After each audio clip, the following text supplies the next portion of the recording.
Good morning, everybody. And I'm going to start, I suppose, what I really want to tell you about is the development of the HSE Tobacco Free Campus policy, the corporate policy, how we've implemented it in the hospitals and in the primary care settings, and how we plan to support you to implement it in your settings after today. We've known, I suppose, since 1950 that tobacco is lethal, that smoking is lethal, but it was only really in 1994 when the World Health Organization classified nicotine dependence as a disease with a diagnosis code and a treatment code that we really started to change the way we looked at tobacco in health services. And at that time, the Irish Health Service and the Department of Health established a working group that became known as STAG, and that group worked together for nearly 10 years, informing the early developments in tobacco management. And at that same time, Irish hospitals were becoming members of the International Health Promoting Hospital Network. And the only mandatory action from membership of that network was an action on tobacco. And for the most part, that action was around smoking cessation, where somebody was trained up to deliver smoking cessation and to make sure that NRT was prescribed for patients. So by 2000 then, we unanimously agreed that we needed a more comprehensive approach to tobacco management. And at that time, the minimum standards for smoke-free hospitals were agreed. So at the same time, there was an international organisation in Europe called the ENSH. It was just forming, and it had one sole purpose, which was to support smoke-free health services, or health services all around Europe, to develop good smoke-free policies. So we joined forces with them and joined our minimum standards into the ENSH standards. And we've used those since 2000, and they've become our roadmap. For the next few years, we worked very well with the hospitals. The hospitals worked very, very hard, and we learned a lot as we were going along. They worked enthusiastically on a voluntary basis. And there was a lot of creativity and innovation, and we brought them along with encouraged them with a reward system which became known. It was a national certification level, which was membership bronze and silver. And from a very early stage, all anybody wanted was silver. They wanted to get straight to the top. And by 2004, we were really moving very, very well. So going back, in 2004 then, there was a lot of conversation around the workplace smoking ban. And at that time, we were asked to draft a submission to the Minister for Health to give a longer lead-in time to implement the legislation in the mental health and the care of the elderly settings. That's what you were looking for in 2004. There was wide agreement that it was possible, but we just wanted a longer lead-in time. And in some ways, as you all know, the Minister for Health in the end awarded an exemption to residential services. And in some ways that was a setback for us, because conversations started then about the rights of clients and concerns regarding litigation, which were obviously justified, but they became an obsession. And that wasn't just here in Ireland, it was also, the same thing was happening in Europe. So out of that came a need for some direction. And through the NSH, we got funding, an EU funding, to do a literature review and use the findings to develop best practice guidelines for tobacco management in healthcare settings. And this was using a consensus approach across a number of countries all over Europe. So we here in Ireland engaged with all the key stakeholders, and we had a very long consultation process that many of you may remember. It involved 7 drafts of this document being circulated to lots of you over a period of maybe 18 months, and a large workshop down in Athlone in summer of 2006. And that was a very successful workshop, but it wasn't until February of 2008 that we finally, as I say, launched the final draft of the best practice guidelines. These have now been translated into many languages and are being used in countries all over Europe.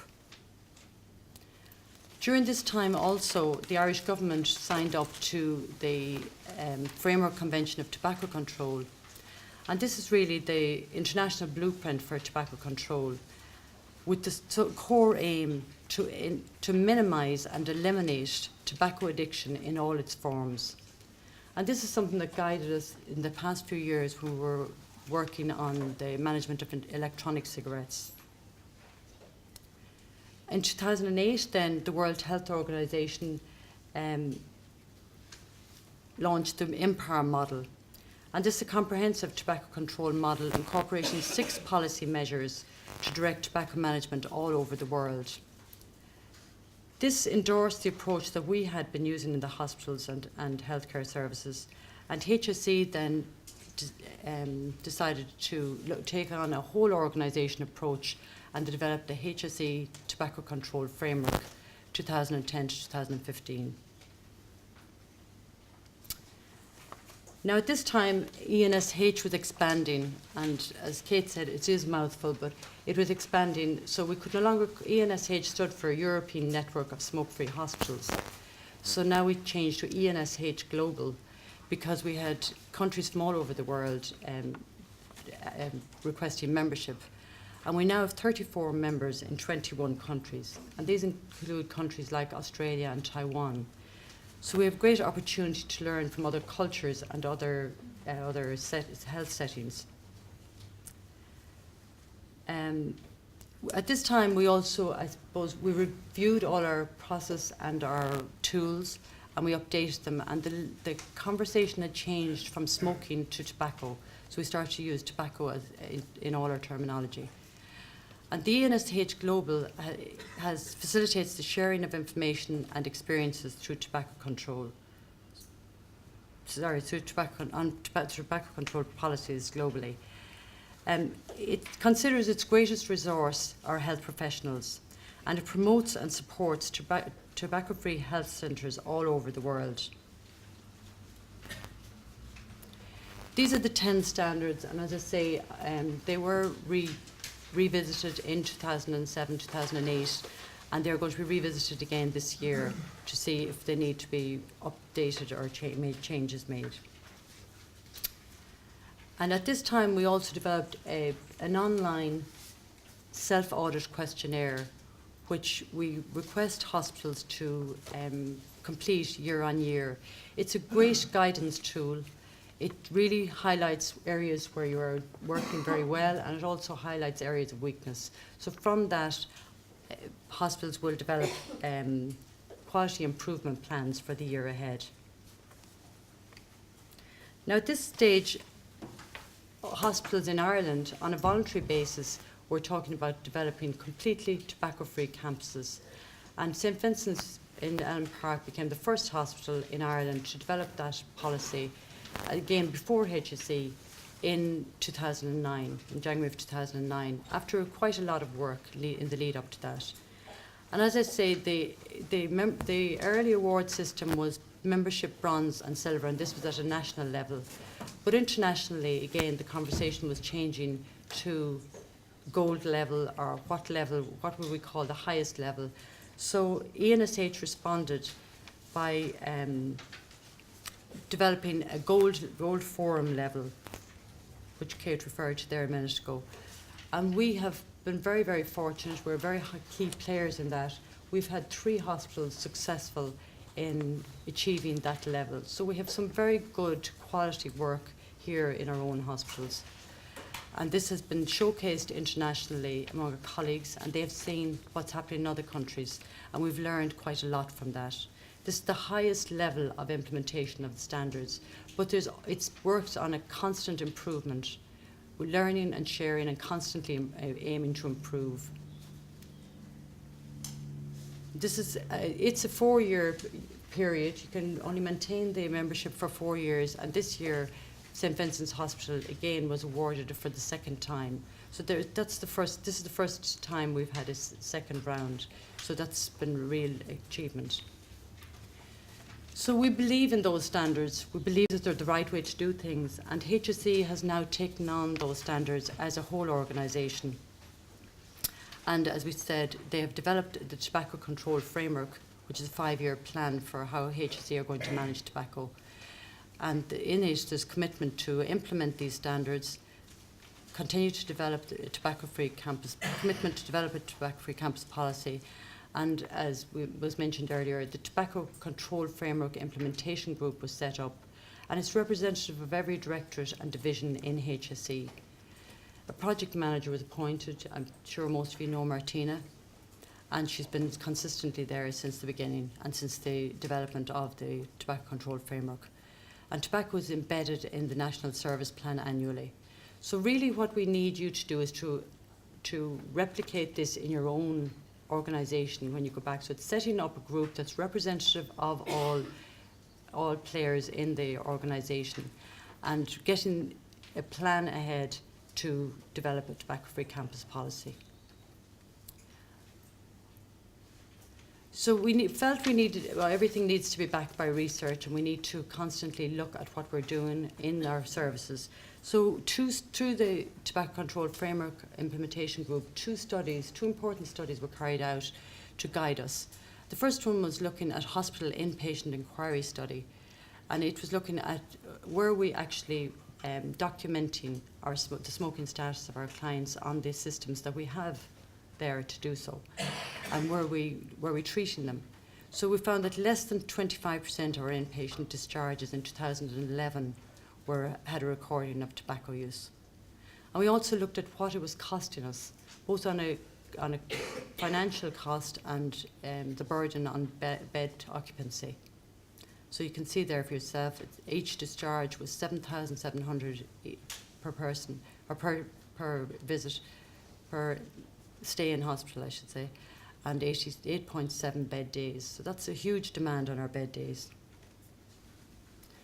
So then,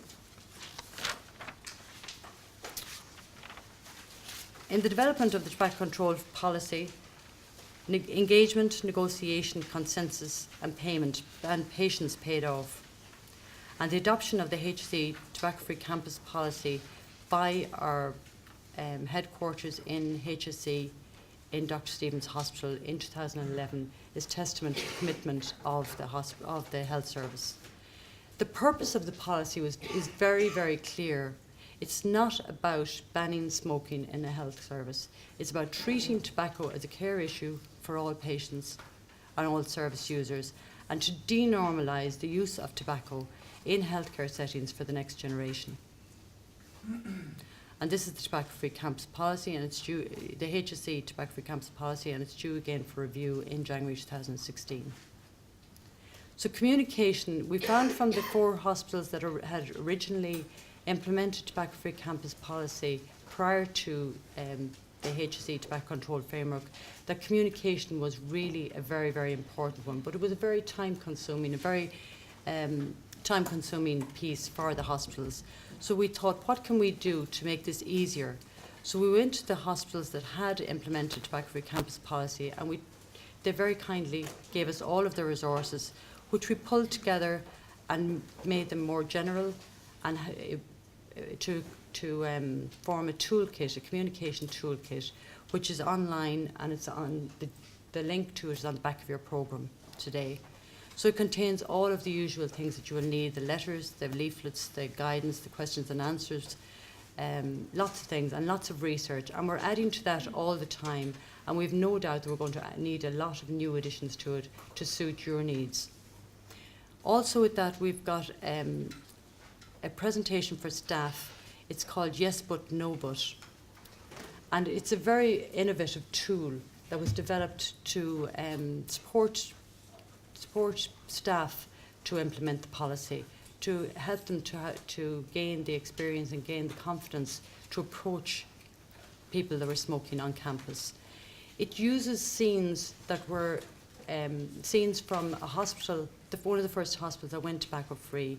There was a lot of research went into this, and the concerns that staff had are covered in this tool, and it's done in a forum theatre style. So it's quite interesting. tool, and it's something that you can use very well. Again, regional communications in HSE have been very, very supportive through all of this, and even before they were engaged with at a higher level, we certainly had great experience working with our colleagues up in Kells from a very early stage. And as mentioned earlier, the social marketing quit campaign very much supports the implementation of tobacco-free campus policy by really getting the positive message out there that we can help and you can succeed.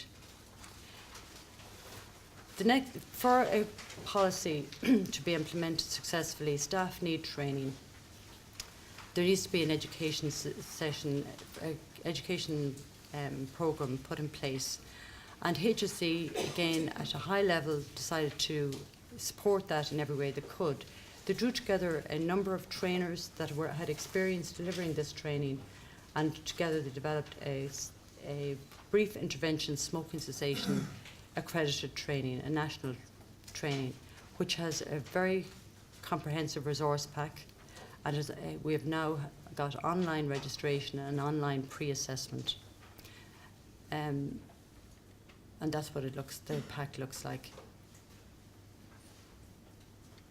Again, for identification and the standard forwards identification and cessation support, we worked through the Tobacco Control Framework Implementation Group. We have ensured that tobacco is included in new referral forms and any updates.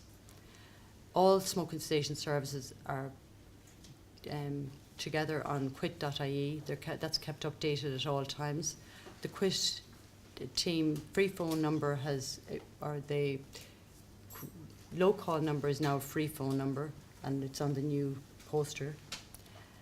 We've got a Facebook page, and as Stephanie mentioned, we've a systematic client-centred referral to intensive services currently being scoped, and that's going to be a one-stop shop for referral to intensive services, which will really benefit. We have a number of counties where we don't have intensive services, so this will really benefit a number of counties and some of the remoter sites.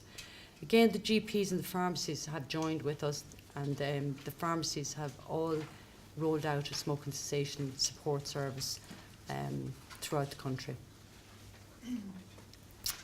All our intensive services are now working to a national standard, and they're being monitored centrally through the Tobacco Control Framework Implementation Group.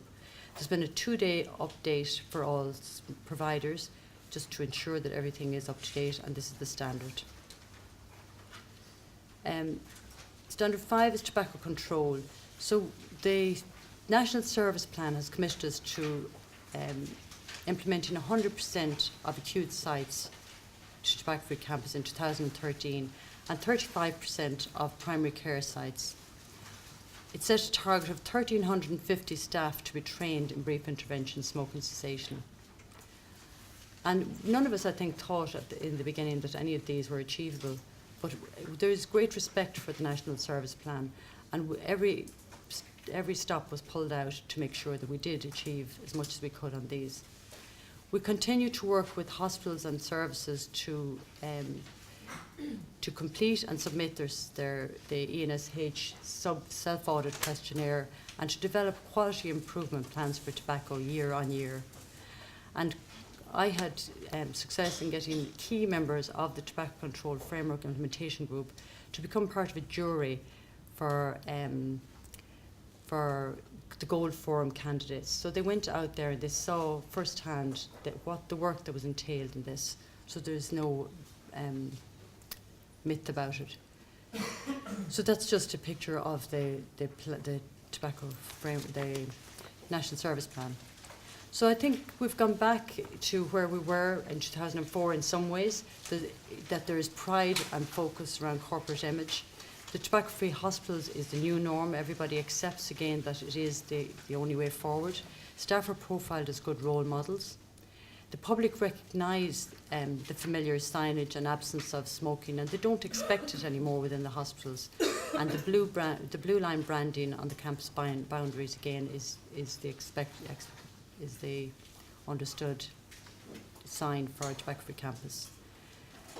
Smoking cessation support provision for staff is a key priority for the service, and the first national staff audit of tobacco use was done in 2012, and we realised we have a prevalence of 15% among our staff. So again, in the past there would have been lots of requests for low cost NRT. In the financial environment we're in, that's not really feasible, but hospitals and sites that are going tobacco free have been very innovative in that way, and they have engaged with their local pharmacies, and through this got low cost NRT or low cost pharmacotherapy for their staff. Management of non-compliance with policy by staff is managed under existing disciplinary procedures. And recently we've had success in completing a new policy protecting HSE staff from second-hand smoke in domestic settings. And that's in response to our colleagues in the community who are going in now to domestic settings and are not covered by any legislation. So the Department of Health Promotion and Improvement is now under the Health and Wellbeing Division, so that has placed us very well to continue this work. Members of the Tobacco Control Framework Implementation Group were key members of the Department of Health Tobacco Policy Review Group that produced Tobacco Free Ireland. And we have key partnership with stakeholder group, and this includes all of the stakeholders, the Irish Heart Foundation, the Irish Cancer Society, the College of Surgeons, the Board Alternate or National Nursing and Midwifery Board, and I could go on. There's a huge range of them. So we constantly know what they're doing and they know what we're doing, and that has been very successful. We joined in a partnership with some of those organisations. We had a very successful pilot project with the tobacco-free playground with Fingal, in the Fingal area, and since then ASH have been progressing that right across the country through county councils. We're working with the GAA to progress tobacco-free stadia, and we're supporting universities to implement tobacco-free campus policy.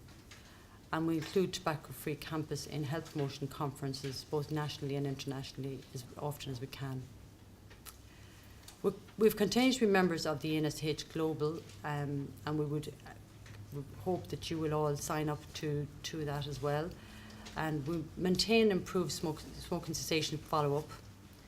We suggest that the monitoring is a huge part of the implementation process, and it's a very, very important part.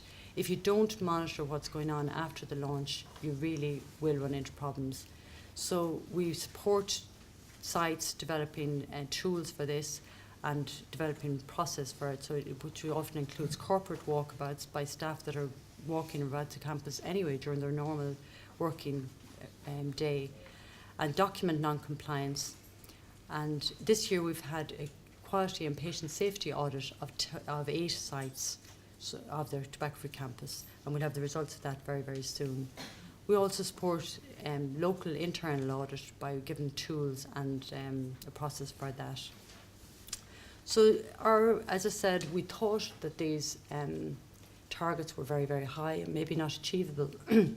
We actually achieved over 90%. We were down to 4 hospitals when we got to the end of 2013. We're down now to 1, and we are following that 1 up. There's no let up. We're still continuing to get that 1 hospital on board. We've really had great success in that. We got 92% of our 35% in the primary care sites, and we over-exceeded our targets in both cessation and in training. Again, through this, we're constantly listening to your problems and trying to find a solution to them. And in 2014, after long, lots of consultation and lots of thought, we developed and got leadership approval for the recommendation to ban the sale, advertising and use of electronic cigarettes on HSE premises under HSE policy. And we've a lot done. This has been going on, and as my presentation has been going on, it's covering about a 20-year period. So it's been a slow burner for about 20 years. But over the last 2 years, we've made great progress. And we really hope that we will work with all of you over the next year to make this a completely tobacco-free campus to make all HSE services tobacco free.